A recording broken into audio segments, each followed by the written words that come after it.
ഇന്ന് ഒരു രോഗം വന്ന്, ഇന്നൊരു പരാജയം വന്ന്, വീട്ടിലൊരു പ്രശ്നം വന്ന്, സാമ്പത്തിക ബുദ്ധിമുട്ട് വന്നു, അടിക്കടി പരാജയം, ഒന്നിനു പുറകെ ഒന്നായിട്ട് സങ്കടങ്ങൾ വന്നപ്പോൾ നീ തളർന്നു പോകാതിരിക്കാൻ, നീ ഉറക്കം നഷ്ടപ്പെട്ട രാത്രിയിൽ നിന്നെ ആശ്വസിപ്പിക്കാൻ അന്ന് ഈശോ അസ്വസ്ഥപ്പെട്ടു.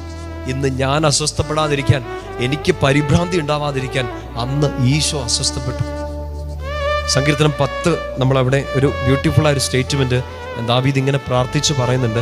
സങ്കീർത്തനം 10 അതിൻ്റെ 14 വലിയൊരു ആശ്വാസത്തിന്റെ വചനമാണ്. സങ്കടങ്ങളൊക്കെ കൂടി നിൽക്കുന്ന സമയത്ത് ഈ ഒരു വചനം മനസ്സിലുണ്ടാകണം. സങ്കീർത്തനം 10:14 അങ്ങ് കാണുന്നുണ്ട്, അങ്ങ് കാണുന്നുണ്ട്. ഈ ഒരു സ്റ്റേറ്റ്മെന്റ് ഉള്ളിൽ കയറിയ നമ്മുടെ മുഖത്തൊരു പിഞ്ചിരി വിടരും. ഇത്ര സങ്കടത്തിന്റെ അവസ്ഥയിലും കണ്ണുനീര് ധാരധാരയായിട്ട് ഒഴുകുമ്പോഴും ഈ ഒരു ചിന്ത മനസ്സിലുണ്ടെങ്കിൽ ആ സങ്കടങ്ങളൊക്കെ ആ സമയം തീരും.